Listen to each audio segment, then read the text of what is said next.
नमस्कार दोस्तों, स्वागत है आपका अलोका एजुकेशन के यूट्यूब चैनल में। आज हम लोग बात करते हैं यूपी बीएड 2020-22 के एडमिशन की नई जो शेड्यूल आई है, जो काउंसलिंग शेड्यूल आई है उसके बारे में। कि जो कब से काउंसलिंग है, क्या है, कितने से कितने रैंक वाले किस दिन काउंसलिंग करना है, कब रजिस्ट्रेशन होगा, कब चॉइस फिलिंग होगा, कब तक फ़ीस जमा करना है, इसके बारे में आपको पूरी जानकारी हम देते हैं। सबसे पहले आपको बता दें कि जो जेई बीएड है, मतलब जो एंट्रेंस एग्ज़ाम का जो कराया है वो कौन सी यूनिवर्सिटी है, तो वो है लखनऊ यूनिवर्सिटी। लखनऊ यूनिवर्सिटी ने एंट्रेंस को कराया हुआ है, जो कि कोरोना की वजह से बहुत ही लेट हो गया। पहले इसकी काउंसलिंग 1 जून से थी, फिर इसको करके सितंबर में किया गया, फिर इसको अक्टूबर में किया गया, फिर पोस्टपोन करके नवंबर में किया गया। तो आइए हम लोग देखते हैं कि कब से इसकी काउंसलिंग स्टार्ट है और क्या क्या प्रोसेस है, क्या क्या इंपॉर्टेंट आपको जानना है, उसके बारे में जानकारी लीजिए। सबसे पहले ये है कि 3 राउंड की काउंसलिंग होगी। कौन कौन से, ये आपको जानना बहुत ही ज़रूरी है। फर्स्ट राउंड की काउंसलिंग होगी, सेकेंड राउंड की काउंसलिंग होगी, थर्ड राउंड की काउंसलिंग होगी। तो फर्स्ट राउंड में क्या होगा, आपको ऑनलाइन काम करना होगा, ऑनलाइन काउंसलिंग करनी होगी, चॉइस फिलिंग करना होगा, सीट एलोकेशन होगा, उसके बाद आपको फ़ीस जमा करना होगा। और जो बची सीट रहेगी वो पूल काउंसलिंग होगी, इसमें डायरेक्ट आपको पूरी फ़ीस जमा करनी होगी। उसके बाद आपका एडमिशन होगा, वो उसमें भी ऑनलाइन फिलिंग करना होगा, चॉइस फिलिंग करना होगा आपको। और जो थर्ड राउंड है, इसमें डायरेक्ट एडमिशन होगा। किसी भी कॉलेज में अगर सीट खाली रहती है, वहाँ आप जाके पता करिए और वहाँ से आप डायरेक्ट एडमिशन ले सकते हैं। लेकिन उसके लिए इम्पोर्टेंट ये है कि आपको एंट्रेंस एग्जामिनेशन में अपीयर होना है, तभी। जो लोग अपीयर नहीं हुए हैं वो लोग थर्ड राउंड की काउंसलिंग नहीं करा पाएंगे। तो मतलब बीएड में एडमिशन के लिए आपको एंट्रेंस देना बहुत ही ज़रूरी होता है। आइए बात करते हैं बैंक डिटेल के बारे में कि requirement for participation in counselling की, मतलब आपको काउंसलिंग में पार्टिसिपेट करने के लिए सबसे पहले किस चीज़ की ज़रूरत पड़ेगी। तो आपकी जो भी काउंसलिंग शेड्यूल है उसमें जाने से पहले आपको क्या क्या डॉक्यूमेंट रखना है अपने साथ में, क्या क्या लेके जाना है जिससे कि आपको वापस ना आना पड़े। तो मैं आपको बता दूं कि सबसे पहले आपको वहाँ पे जो आपने रजिस्ट्रेशन कराया है वो रजिस्ट्रेशन नंबर लेके जाइए। और उसका अगर कोई पासवर्ड अगर आपके पास है, अगर क्या है ही आपके पास, आपने जब एडमिट कार्ड निकाला था फिर भी आपको पासवर्ड लगा था, जब आपने फॉर्म भरा था फिर भी आपको पासवर्ड लगा था, तो उसी से आपकी काउंसलिंग होगी। रजिस्ट्रेशन नंबर और पासवर्ड लेके आपको जाना ज़रूरी है। अब चाहे आप कैफ़े में जाके कराइए या अपने घर से कराइए, अपने घर से करिए, कोई आपके रिलेशन में हो उनसे करवाइए काउंसलिंग, या अगर खुद आप जानते हो या आपके बड़े भाई, छोटे भाई, घर में पिताजी हों, जो जिसको भी जानकारी हो। हाँ, लेकिन उन्हीं लोगों से काउंसलिंग करवाइए जिनको जानकारी बहुत अच्छी हो, क्योंकि अगर काउंसलिंग गलत हो जाएगी तो आपका 1 साल बर्बाद हो जाएगा। तो काउंसलिंग हम अच्छे से करिए, नहीं पता है तो किसी कैफ़े के पास जाइए जिनको अधिक जानकारी हो, अच्छा नॉलेज हो।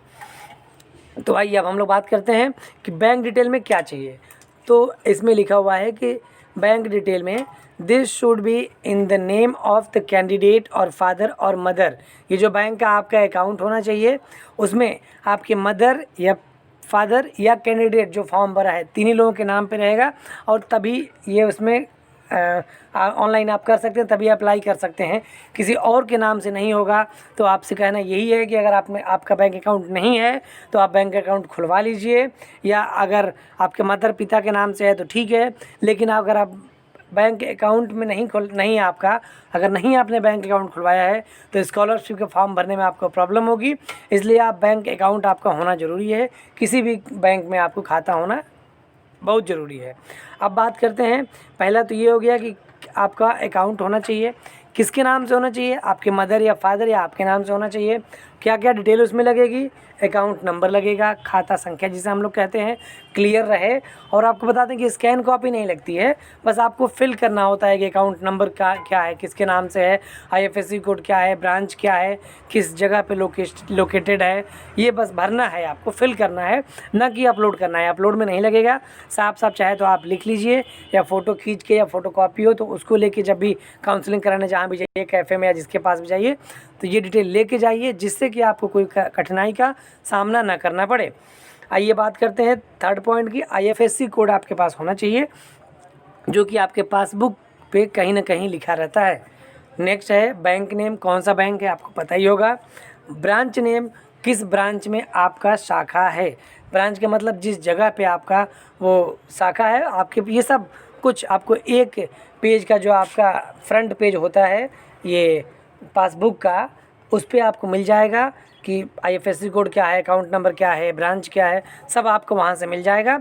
नेक्स्ट पॉइंट हम लोग देखते हैं, in case the candidate is not allotted a seat, the advance college fees paid in first counselling and full college fees paid in full counselling would be refunded into this account. मतलब ये है कि ये क्यों लिया जा रहा है, इसके बारे में आपको बता दूं मैं कि जो काउंसलिंग फ़ीस है आपकी, काउंसलिंग फ़ीस में आपको 5,750 रुपये जमा करना है काउंसलिंग के समय ही। वो चाहे आप ATM लेके जाइए या कैश लेके जाइए, कैफ़े वाले कर देंगे। ATM लेके जाएंगे अपना तो कैफ़े वाले कम पैसे में कर देंगे, नहीं अगर वो लोग खुद अपने अकाउंट से पैसा कटाते हैं कैफ़े वाले तो कुछ चार्ज आपसे ज़्यादा लेंगे। तो जो आपके 5,750 रुपये फ़ीस है, इसमें 5,000 कॉलेज की एडवांस फ़ीस है और जो 750 रुपये है वो काउंसलिंग फ़ीस है। ये नॉन रिफंडेबल फ़ीस है, ये फ़ीस आपकी वापस नहीं होगी, चाहे आपको कॉलेज मिले या ना मिले। अगर कॉलेज को मिल जाता है तो आपको एक भी रुपये वापस नहीं होगा, 750 तो कैसे भी वापस नहीं होगा। और जो 5,000 है वो भी कॉलेज अगर आपको अलॉट हो गया तो उस कॉलेज का हो जाता है, ऐसा काउंसलिंग में नियम रखा गया है। तो इसलिए आप लोग वही कॉलेज सेलेक्ट करिए जिसमें आपको एडमिशन लेना हो, जिससे कि आपका 5,000 रुपये मतलब वेस्ट ना होने पाए। नहीं तो अगर कोई कॉलेज मिल गया उसमें अगर एडमिशन आप नहीं लेना चाहते हैं तो अगली काउंसलिंग में आप बैठ भी नहीं पाएंगे, अगले काउंसलिंग के लिए आप एलिजिबल भी नहीं होंगे और वो आपका 5,000 रुपये भी चला जाएगा। हाँ, लेकिन कोई कॉलेज आपको अलाउट नहीं होता है, जो भी कॉलेज आपने फेल किया है तो आपको 5,000 रुपये आपके इसी अकाउंट में, जो आपने अकाउंट यहाँ पे दिया है, इसमें आ जाएगा। नेक्स्ट पॉइंट भी देखते हैं हम लोग, for candidates appearing in qualifying examination 2020 have to upload their qualifying examination mark sheet at the time of counseling registration। कहने का मतलब ये है कि जब आप काउंसलिंग कराने जाएंगे तो 3rd ईयर की मार्कशीट अपलोड होगी, तभी काउंसलिंग आप कर पाएंगे। अगर आपके पास 3rd ईयर की मार्कशीट नहीं है तो आप अपना काउंसलिंग नहीं करा पाएंगे, क्योंकि जब तक आप ये 3rd ईयर की मार्कशीट अब उसमें अपलोड नहीं करेंगे प्रोसेस आगे नहीं बढ़ेगा। अब बात करते हैं अगले पॉइंट की, only original marksheet will be accepted. इनका कहने का मतलब है कि आप ओरिजिनल मार्कशीट ही लगाइए। नेक्स्ट पॉइंट देखते हैं, no provisional internet marksheet will be accepted unless it is verified by principal of the college और रजिस्ट्रार ऑफ द यूनिवर्सिटी। कहने का मतलब ये है कि अगर आप इंटरनेट वाली मार्कशीट लगाते हैं, जैसा कि कोरोना महामारी की वजह से सबका रिजल्ट रुक गया है, लेट हुआ है, एग्ज़ाम लेट हुआ है, तो रिज़ल्ट बहुत लोगों का नहीं आना है, बहुत लोगों का रिज़ल्ट आना बाकी है। तो अगर आपका रिज़ल्ट आ भी जाता है 19 तारीख से पहले, 19 नवंबर से पहले, तो नेट कॉपी पॉसिबल तो है नहीं कि इतना जल्दी ओरिजिनल कॉपी आपकी ओरिजिनल मार्कशीट मिल जाए, लेकिन जो नेट कॉपी मिलेगी उसको आपके जहाँ भी पढ़ रहे हैं वहाँ पे कॉलेज से या प्रिंसिपल से या जो भी अथॉरिटी है, HOD है, उनसे आपको अटेस्ट करा के ला के तब अपलोड करना है। ऐसा नहीं कि इंटरनेट से निकाला अपलोड कर दिया, तो ये रिजेक्ट हो सकता है कि इसमें लिखा हुआ है कि no provisional internet marksheet will be accepted. ये एक्सेप्ट नहीं होगा अनलेस, मतलब कि जब तक it is verified by principal of the college और रजिस्ट्रार ऑफ द यूनिवर्सिटी। मतलब यूनिवर्सिटी के रजिस्ट्रार होंगे या आपके जो कॉलेज के प्रिंसिपल होंगे, HOD होंगे, मतलब जो भी अथॉरिटी है वहाँ पे, उनसे आपको वेरीफाई कराना है, उनका मोहर लगवाना है, साइन कराना है, तब जाके आप इसको अपलोड कर सकते हैं। नेक्स्ट बात करते हैं हम लोग counselling fees and advance college fees payment. क्या है काउंसलिंग फ़ीस, कितनी होती है, क्या आपको एडवांस फ़ीस जमा करना पड़ेगा, ये इसके बारे में आप जानकारी लेते हैं। वैसे जैसे मैंने कुछ देर पहले ही आप लोगों को बताया, फिर से आप लोग सुन लीजिए। Candidate who have completed step first have to pay ₹5,750 ₹75 as counseling fees and ₹5,000 as advance college fees through online mode। जैसे हमने बताया कि इसमें वही लिखा हुआ है कि 5,750 रुपये आपको पे करना है, जिसमें 750 रुपये आपका काउंसलिंग फ़ीस रहेगी और 5,000 रुपये आपकी एडवांस फीस रहेगी जिस भी कॉलेज में पढ़ेंगे। नेक्स्ट पॉइंट देखते हैं। In case the candidates is not allotted a seat the advance college fees of ₹5,000 would be refunded into the account detail provided by them. जैसे कि मैंने पहले बताया कि आपको बैंक डिटेल देना है, तो बैंक डिटेल इसीलिए लेती है ये यूनिवर्सिटी जो भी करा रही है, लखनऊ यूनिवर्सिटी, जिससे कि आपको अगर कोई कॉलेज नहीं मिलता है तो आपका जो 5,000 फीस है वो आपको वापस उसी अकाउंट में भेजा जा सके। नेक्स्ट हम लोग बात करते हैं the counselling fees of ₹750 is non refundable. मैं आपको पहले ही बता चुका हूँ कि जो ये 750 रुपये की जो फ़ीस है काउंसलिंग फ़ीस वो नॉन रिफंडेबल है। नेक्स्ट हम लोग बात करते हैं provisional allotment cum confirmation letter download. इसके बारे में हम लोग बात करते हैं कि जो आपको कन्फर्मेशन लेटर उसको कैसे डाउनलोड करेंगे या उसका क्या रूल्स है, क्या आपको लेके जाना है, इसके बारे में बात करते हैं। इसमें पॉइंट है candidates who have been allotted college will have to download provisional allotment cum confirmation letter through the JEE B.Ed 2020 website. कहने का मतलब ये है कि जैसे आपने काउंसलिंग कर लिया, उसके बाद चॉइस फिलिंग कर लिया, उसके बाद कोई ना कोई आपको कॉलेज अगर मिल रहा है तो उसका कन्फर्मेशन लेटर आप उन्हीं वेबसाइट पे जा कर के आप निकाल सकते हैं जो भी आपको कॉलेज मिला है। तो जिसकी वेबसाइट है काउंसलिंग वाली वहीं से निकल जाएगा। आपको नहीं आता है तो कैफ़े जाके आप निकलवा सकते हैं, देख सकते हैं। नेक्स्ट है in case the college fees is more than the advance college fees the candidates will have to pay the balance amount online within 3 days of college allotment before they can download provisional allotment cum confirmation letter. कहने का मतलब ये है कि allotment letter conformation letter आपको तभी मिलेगा जब जो बाकी फ़ीस है वो आपको जमा करना होगा। तो आपको बता दें कि प्राइवेट कॉलेज की जो फ़ीस होती है B.Ed की फर्स्ट ईयर की वो 51,250 रुपये होती है और आप 5,000 रुपये पहले ही जमा कर देते हैं तो 46,250 रुपये आपको और जमा करने रहते हैं। 46। और अगर मान लेते हैं कि किसी कॉलेज की फ़ीस 10,000 है तो 5,000 आपको पहले ही दे दिया है आपने काउंसलिंग के समय और 5,000 आप बाद में जमा करेंगे। मान लीजिए कोई कॉलेज की फ़ीस की कोई यूनिवर्सिटी आपको मिल गई, मेन कैंपस मिल गया, कोई गवर्नमेंट कॉलेज मिल गया जिसकी फ़ीस 2,500 ही है, तो आपने यहाँ पे 5,000 पे किया है तो आपको तो भाई 2,500 रुपये आपको मिलना चाहिए। तो ये कैसे मिलेगा? तो जिस कॉलेज में आप एडमिशन जहाँ आपका है वहाँ पे उनको बताइए, जाके दिखाइए, तो वो लोग खुद ही उनको पता है कि भाई फ़ीस हमारी 2,500 है, तो वहाँ से आपको 2,500 आपको वापस मिल जाएगा। नेक्स्ट पॉइंट हम लोग देखते हैं in case the college fees is less than the advance college fees they can download this provisional letter cum confirmation letter the excess fees amount will be refunded to the candidate from the allotment college.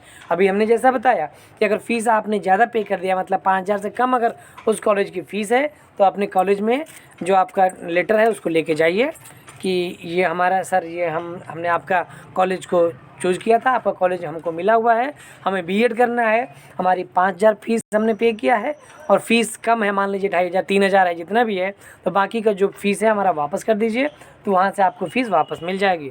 Next point हम लोग देखते हैं report to allotted college. The candidate has to report to allotted college within 7 days from the date of allotment with all the original documents along with the provisional cum allotment cum confirmation letter. The original document will be physically verified by the principal of the allotted college. इस point का मतलब ये है कि आपको allotment letter मिल गया, अब 7 दिन के अंदर आप अपने कॉलेज में जाइए, अपने सारे डॉक्यूमेंट को लेके जाइए और जो आपका अलॉटमेंट लेटर है उसको लेके जाइए और ओरिजिनल भी लेके जाइए। उनको ले जाके जो भी वहाँ के हेड हैं, कॉलेज के प्रिंसिपल हैं, जो भी वहाँ पे अथॉरिटी है, उनसे आप पूरा डॉक्यूमेंट वेरीफाई कराइए, उनको अपना डॉक्यूमेंट दीजिए कि हम आपके कॉलेज के, विद्यालय के, महाविद्यालय के, यूनिवर्सिटी के जो भी है वहाँ जहाँ भी आपका एडमिशन हो रहा है कि मेरा ये एडमिशन है आपके यहाँ, अब मैं आपके यहाँ का छात्र हूँ या छात्रा हूँ, अब मुझे अपने यहाँ एडमिशन का अगला प्रोसेस बताइए। तो अब हम लोग बात करते हैं कि डॉक्यूमेंट क्या आपको लेके जाना है, क्या डॉक्यूमेंट आपको लेके जाना है ये बताना है आपको। तो ये हम आपको बता रहे हैं कि डॉक्यूमेंट क्या लेके जाना है, ये आप जानकारी लीजिए कि candidate would need to carry the original and self attested copy of the following documents. कहने का मतलब ये है कि आपको एक तो ओरिजिनल लेके जाना है, एक फ़ोटोकॉपी लेके जाना है। फ़ोटोकॉपी को सेल्फ अटेस्ट कर लेंगे। सेल्फ अटेस्ट का मतलब है कि आप खुद से साइन कर लेंगे उस पर कि आप वेरीफाई कर रहे हैं कि हाँ ये मेरा डॉक्यूमेंट है, हमने साइन करके आपको दिया हुआ है। नेक्स्ट पॉइंट देखते हैं, क्या लेके जाना है डॉक्यूमेंट आपको। Print out of the provisional allotment cum confirmation letter from Lucknow university portal, मतलब जो आपको कन्फर्मेशन लेटर मिला है उसको लेके जाना है। नेक्स्ट पॉइंट देखते हैं, copy of application form, admit card, score card of the JEE BA 2020, मतलब जो भी आपने फॉर्म भरा था उसका प्रिंट आउट और एडमिट कार्ड का प्रिंट आउट, स्कोर कार्ड का प्रिंट आउट, ये भी लेके जाना है।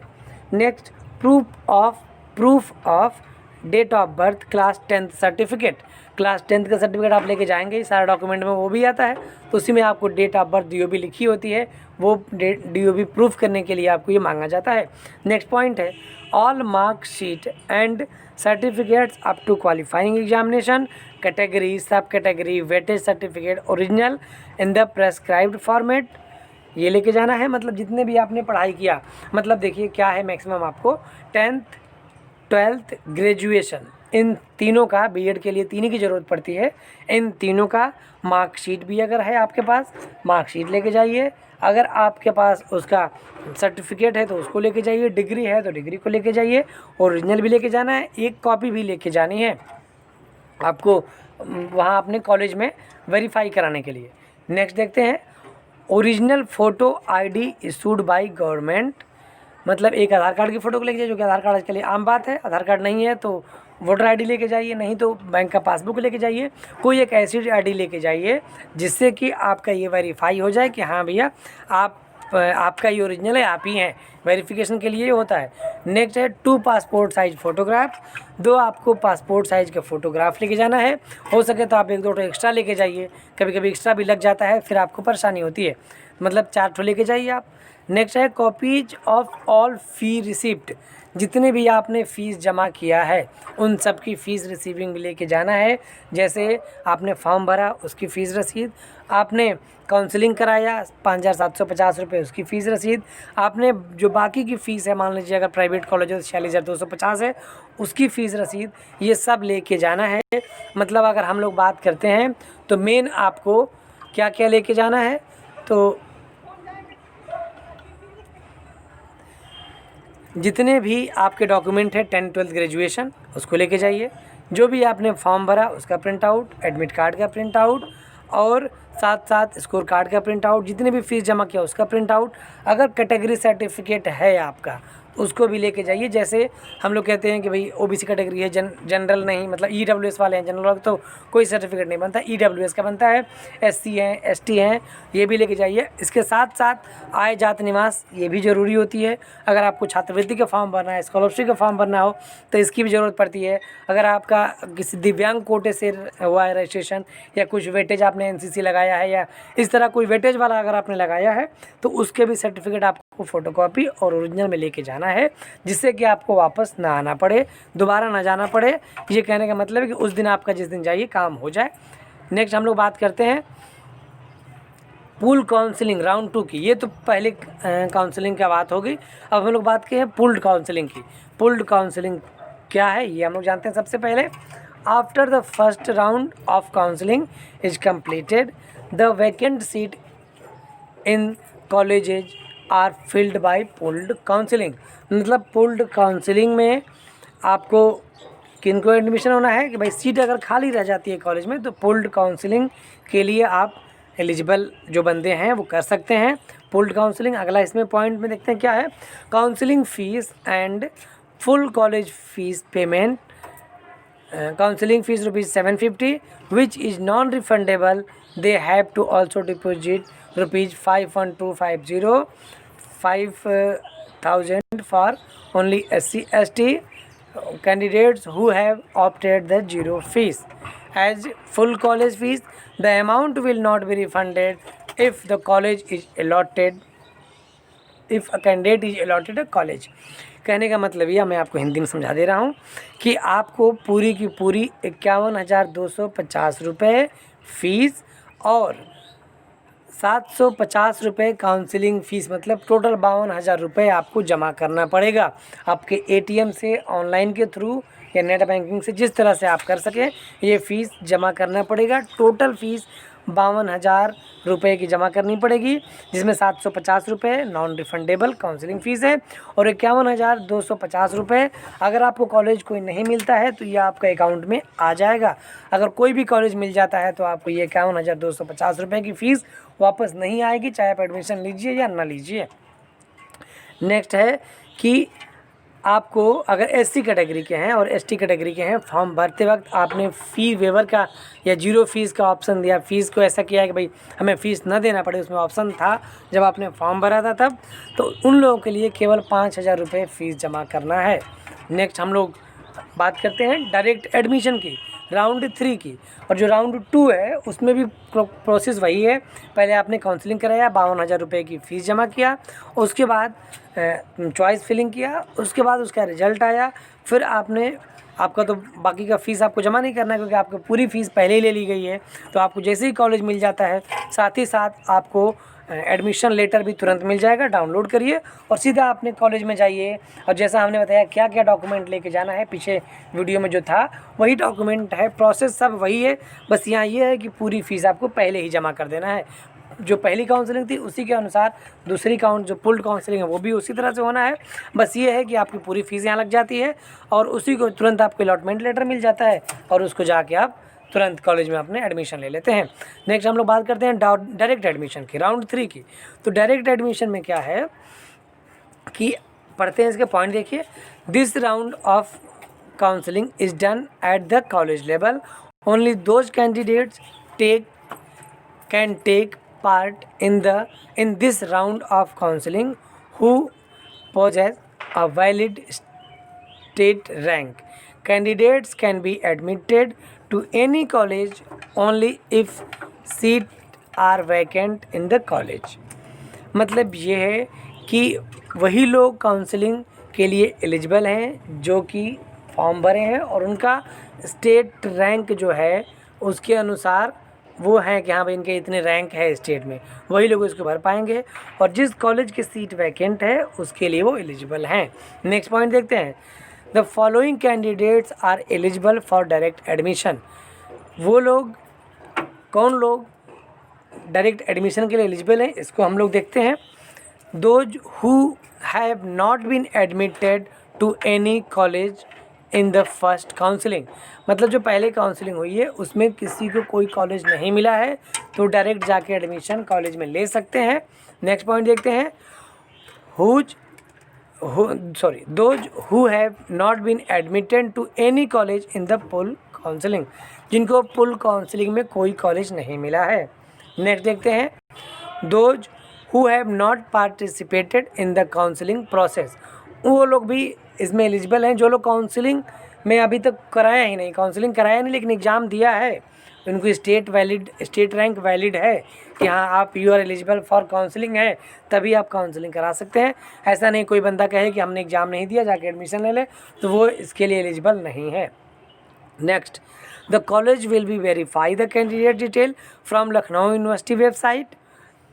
कॉलेज वेरीफाई करेगा कि हाँ भैया आपने फॉर्म भरा है कि नहीं, वो उनके वेबसाइट पे जाके चेक करेगा, आपका आईडी पासवर्ड उनको देंगे, वो लॉगिन करेंगे, देखेंगे कि हाँ भैया ये बंदा सही है कि नहीं, क्योंकि आजकल फर्जी भी हो रहा है, फर्जी भी लोग पहुंच जाएंगे कि ये हमारा है आप एडमिशन ले लीजिए। तो कॉलेज पहले वेरीफाई करेगा कि यू आर वैलिड और नॉट वैलिड, फर्जी तो नहीं आ गए हो, क्योंकि देखते हैं आजकल फर्जी करके क्या करते हैं, सब टीचर बन जाते हैं, यहाँ वहाँ वैकेंसी में फर्जी करा के सब अपना हो जाता है पैसा वैसा के बल पे। तो इस तरह से नहीं होना चाहिए, इसी के लिए पहले कॉलेज आपका वेरीफाई कराएगा। नेक्स्ट है fees will be deposited at the college level. इसमें कोई ऑनलाइन से मतलब नहीं है, कुछ ऑनलाइन नहीं होगा। पूरी की पूरी फ़ीस आपको 51,250 रुपये की कॉलेज में ही जमा करनी है। 51,250 रुपये प्राइवेट की बात हो रही है। जिस कॉलेज की जितनी फ़ीस है वहाँ पे आप जाएंगे, पता कर लेंगे कितनी फ़ीस है, जितनी फ़ीस हो रही है उतनी की फ़ीस आप जमा करेंगे। यहाँ पे हम प्राइवेट कॉलेज की बात कर रहे हैं कि 51,250 रुपये फ़ीस है, तो वो कॉलेज में आपका जमा होगा। जिस कॉलेज में जितनी फ़ीस होगी वो अपना लेंगे। नेक्स्ट पॉइंट हम लोग देखते हैं, स्टेट रैंक की काउंसलिंग। अगर 1 से 50,000 रैंक के बीच में काउंसलिंग कब होगी ये आपको जानना है, देखना है। तो सबसे पहले हम लोग बात करते हैं कि 1 रैंक से लेके 50,000 रैंक तक की काउंसलिंग किस दिन को होगी। जैसे ये दिख रहा होगा आपको, नवंबर में होगा। किस डेट से? 19 नवंबर से। देखिए, सबसे पहला स्टेप है फेज 1 की काउंसलिंग की बात हो रही है, तो इसमें है पहले दिन 19 नवंबर को रजिस्ट्रेशन होगा। सबका रजिस्ट्रेशन 19 नवंबर को अगर करना चाहें तो हो सकता है। सबका मतलब कि ये है कि रैंक 1 से लेके 50,000 तक, राउंड फर्स्ट में जितने लोग हैं, फेज फर्स्ट में जितने लोग हैं, 1 से 50,000 तक उनका नवंबर 19 से स्टार्ट हो जाएगा। पहले दिन रजिस्ट्रेशन हो जाएगा। आपको वीडियो में दिख भी रहा होगा, स्क्रीनशॉट ले सकते हैं जिस रैंक में आप आते हैं उसके अनुसार। नेक्स्ट है कि 20, 21 और 22 तारीख को रजिस्ट्रेशन भी होगा और चॉइस फिलिंग भी होगा। मतलब पहले दिन केवल रजिस्ट्रेशन कर सकते हैं और दूसरे दिन रजिस्ट्रेशन भी कर सकते हैं, चॉइस फिलिंग भी कर सकते हैं। तीसरे दिन भी रजिस्ट्रेशन चॉइस फिलिंग कर सकते हैं और चौथे दिन भी रजिस्ट्रेशन और चॉइस फिलिंग कर सकते हैं। लेकिन 5वें दिन 23 तारीख को केवल आप चॉइस फिलिंग कर सकते हैं। मतलब आपको रजिस्ट्रेशन का मौका 19 से 22 तक मिल रहा है। ये पॉइंट में आप देख सकते होंगे कि यहीं तक ये पॉइंट है, यहीं तक ख़त्म हो जाएगा। 19 से 22 तक नवंबर में आपको मौका मिल रहा है रजिस्ट्रेशन करने का और 20 से 22 तक मौका मिल रहा है चॉइस फिलिंग करने का। तो लेट ना करिए, क्योंकि अगर आपसे कम रैंक वाला भी पहले काउंसलिंग कर लेता है, पहले का मतलब पहले राउंड की बात होती है, और सेकेंड राउंड में आपकी अगर अधिक रैंक है फिर भी उसको पहले कॉलेज मिल जाएगा, क्योंकि पहले आओ पहले पाओ का नियम होता है काउंसलिंग में। हाँ, पहले आओ पहले का पाओ का मतलब ये राउंड की बात होती है। ऐसा नहीं कि 3 दिन का प्रोसेस है, कोई बंदा कह रहा है कि हम तो 20 तारीख को कर दिए तो उसका पहले हो जाएगा, कोई 22 को करेगा या 23 को करेगा तो उसका पहले नहीं होगा। ऐसा नहीं, फर्स्ट राउंड की काउंसलिंग जब से पहले दिन से स्टार्ट होती है और जो लास्ट तक होती है तब को माना जाता है पहला राउंड। तो इसके बीच में कभी भी आप करते हैं उसके बाद आपको मेरिट के अनुसार मिलता है, आपको कॉलेज मिलता है कि आपने जो आपकी रैंक होती है उसके अनुसार कॉलेज मिलता है। और जो बात ये होती है, जो रैंक की बात होती है, पूरे स्टेट रैंक की बात होती है, न कि आपकी कैटेगरी रैंक की। क्योंकि जो काउंसलिंग होती है स्टेट रैंक से, हाँ आपको सीट जो मिलेगा वो आपकी कैटेगरी रैंक या फिर स्पेशल कोटा है उसके अनुसार मिलता है। अब नेक्स्ट हम लोग देखते हैं 24 तारीख को क्या होगा, अलॉटमेंट होगा। और 25, 26, 27 तक जैसे बताया कि 3 दिन का आपको टाइम मिलता है सीट का। आप कंफर्मेशन करना है कि हमने फॉर्म का मतलब सीट हमें कंफर्म कर देना है, फ़ीस जमा कर देना है। फ़ीस आपको पेमेंट करके मतलब 27 तारीख को आपका पूरा 27 नवंबर तक पहले राउंड की पूरी काउंसलिंग हो जाएगी। 9 दिन का आपको मौका मिल रहा है पूरा प्रोसेस का। तो आप लोग, अगर आपके पास अभी तक पैसे का व्यवस्था ना हो पाया हो, अगर प्राइवेट कॉलेज आपको मिलना है, लेना है, तो 51,250 रुपये, तो उसका आप अभी से मैनेजमेंट कर लीजिए जिससे कि बाद में प्रॉब्लम ना हो। आपको अभी भी लगभग 15-20 दिन का मौका है, तो इसमें अपना काम कर लीजिए आप। नेक्स्ट हम लोग बात करते हैं फ़ेज़ 2 की काउंसलिंग की।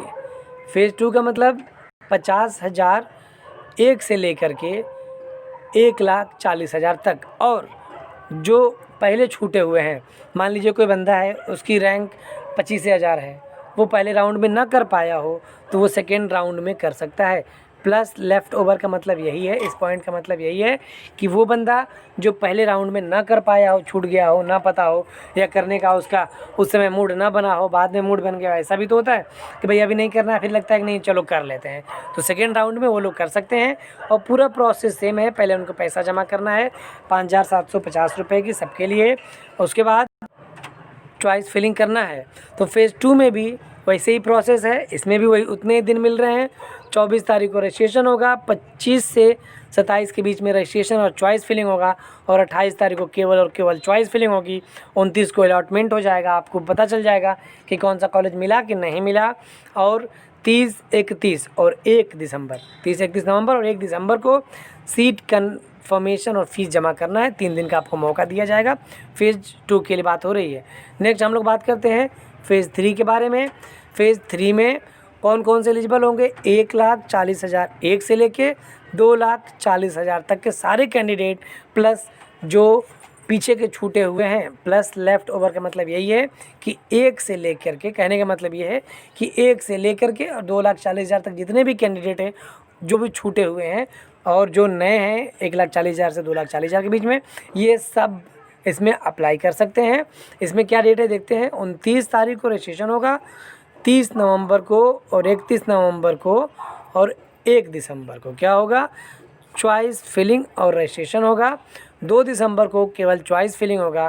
3, 4, 5 को आपको 3 तारीख को अलॉटमेंट हो जाएगा और 4, 5 और 6 भी होगा कि इस दिन आपको क्या करना है कि आपका ये फ़ीस जमा होगी। नेक्स्ट हम लोग बात करते हैं 2,40,000 से टिल एंड। इसका मतलब ये है कि 2,40,000 से जहाँ तक अंत है वहाँ तक के सारे बच्चे, प्लस लेफ़्ट ओवर फेज़ 4 में, राउंड 4 में काउंसलिंग होगी। इनका क्या है, डेट देख लेते हैं। रजिस्ट्रेशन है वो 3 तारीख को होगा दिसंबर में। 4, 5, 6 को रजिस्ट्रेशन भी होगा और चॉइस फिलिंग भी होगा। 7 तारीख को चॉइस फिलिंग होगा। 8 तारीख को सीट अलॉटमेंट होगा और 9 से 11 तारीख को सीट का जो फ़ीस जमा होगा और कंफर्मेशन होगा। नेक्स्ट हम लोग बात करते हैं पूल काउंसलिंग की। पूल काउंसलिंग कब होगा भाई? तो पूल काउंसलिंग के लिए डिटेल है 12, 13 तारीख को डेटा रिकाउंसलेशन होगा। 14, 15, 16, 17 दिसंबर को रजिस्ट्रेशन होगा और चॉइस फिलिंग होगा पूल काउंसलिंग के लिए।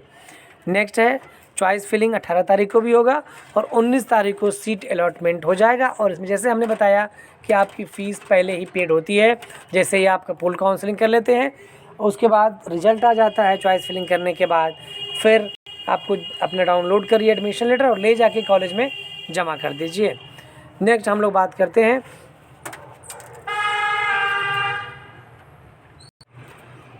डायरेक्ट एडमिशन की। तो डायरेक्ट के लिए 20, 21, 22, 23 तारीख को आपको मौका दिया जाएगा डेटा रिकन्सिलेशन के लिए। उसके बाद आप 24 तारीख 27 तारीख के बीच में डायरेक्ट एडमिशन आप जाके कॉलेज में ले सकते हैं कि सर हमने ये आपके कॉलेज में सीट खाली है, हम बीएड करना चाहते हैं, हमने ये फॉर्म भरा है और जो हमने डॉक्यूमेंट बताया पहले वो सारा डॉक्यूमेंट आपको लेके जाना है। ये पूरा प्रोसेस आपका 19 नवंबर से शुरू होगा और 27 दिसंबर को कंप्लीट हो जाएगा, जो कि 40 दिन का प्रोसेस है। उसके बाद आगे से आपकी क्लासेस शुरू होंगी। ये पूरी की पूरी जानकारी आपकी काउंसलिंग के बारे में थी कि यूपी बीएड की काउंसलिंग कैसे होना है, कब होना है, क्या कितने रैंक में होना है, क्या क्या डॉक्यूमेंट लेके जाना है। और अगर हम लोग पूरा कोशिश करते हैं कि आपको पूरी जानकारी दें। अगर कुछ छूट गया हो, कोई कन्फ्यूजन हो, कुछ पूछना चाहते हो तो आप कमेंट करके हमसे पूछ सकते हैं, जानकारी ले सकते हैं, आपको रिप्लाई कर दिया जाएगा कोई भी अगर आपको कन्फ्यूजन हो तो। बाकी अगर आप लोग हमारे चैनल से जुड़े रहेंगे तो इसी तरह से आपको और भी जानकारी मिलती रहेंगी। और अगर अच्छा लगता है चैनल आपको ये वीडियो, तो और भी लोग जो भी आपके दोस्त मित्र भरे होंगे उनको भी इसकी लिंक भेजिए, लिंक को शेयर करिए, जिससे कि वो लोग भी इस जानकारी को जान लें, प्राप्त कर सकें और इस तरह की और भी जानकारियाँ उन लोगों को भी आपके साथ साथ मिलता रहे। Thank you for watching our YouTube channel Aloka education.